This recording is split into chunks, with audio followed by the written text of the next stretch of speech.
Kit Guru is at Computex 2025. Our first meeting of the year is with Gamdias. Last year we saw them in Nangang in quite a large booth. Here we're in a very fine hotel suite and they've packed a huge amount of hardware into the room, a lot of which we saw last year. So here we have a bunch of cases. Talos, you can see that some Talos have glass at the front or mesh.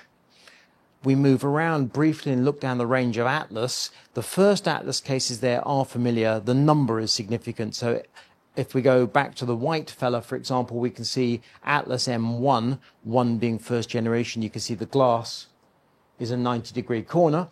But we move along to the Atlas E2 CG and you can see you've got a radiused glass corner. E2, second generation Atlas. Next to that, Atlas P2, which looks very similar.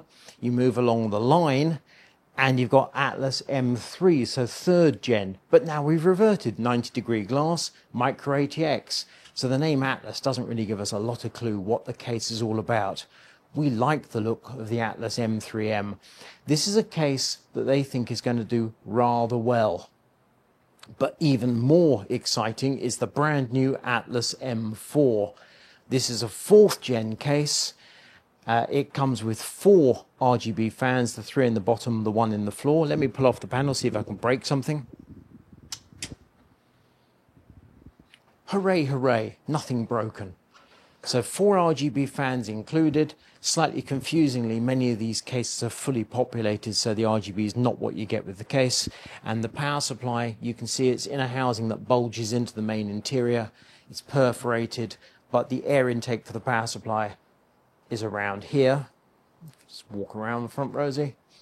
And you can see, actually, if you go as far around as you can see a bit of RGB going on from that power supply. And that gives you the clue. So cool air intake. But this case looks like it has all the features that we're interested in, and yet it's priced relatively cheap. I think this one might be due for a review. If we go back into the main compartment, and we look next to the LCD screen of the AIO, obviously not included with the case, we see some RGB RAM. And we go, what brand of RAM is that? This is new to us. And we move down the line to this display. And we go, V-Color? What on earth is that? Never heard of it before. It is a new brand of RAM to me. All the PCs that Gamdias are showing off are sponsored by this brand of memory. So there we go. We've learned something new at Computex 2025 in the very first few minutes. Athena M3, despite appearances, is a budget case, priced around $75, mesh front panel, 4 ARGB fans. That looks like a lot of case for not a lot of money. I suspect it's the sort of thing that might interest system integrators. And then we come across to the right-hand side, skipping past the Athena P3, which is non-RGB, and we come to the Athena M4M, M being micro ATX, and wood.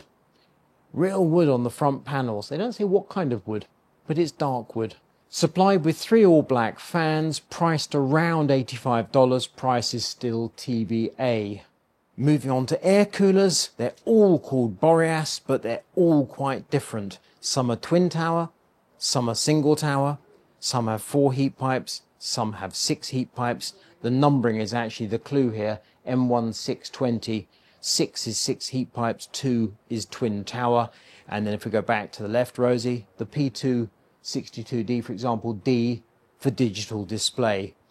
And if you look in the very far left corner, the E1410, obviously budget, 4 heat pipes, single tower.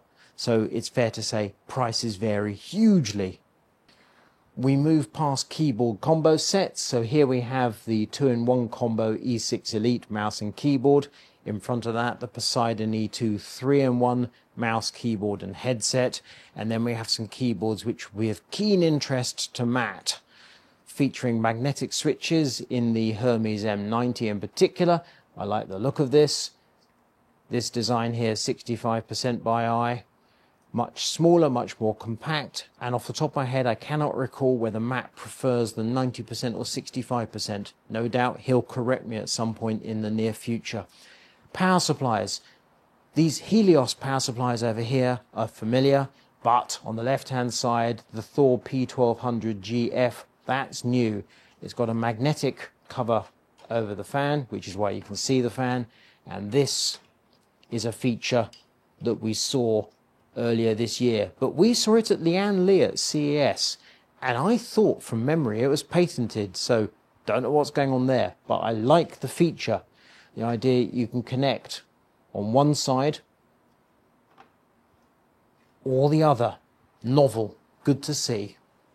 We move on to AIO coolers. The Cheon P5 360, digital display, 360mm cooler, priced around $150. Next to that, the Aura GL360 LCD. You'll note the GAMDS logo is wrong. That's because the software is not running, so there's no PC connected.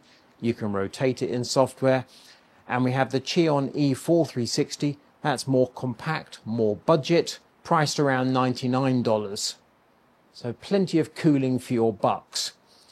And then we have something unusual. We saw this Nesso P1 Pro at Computex last year.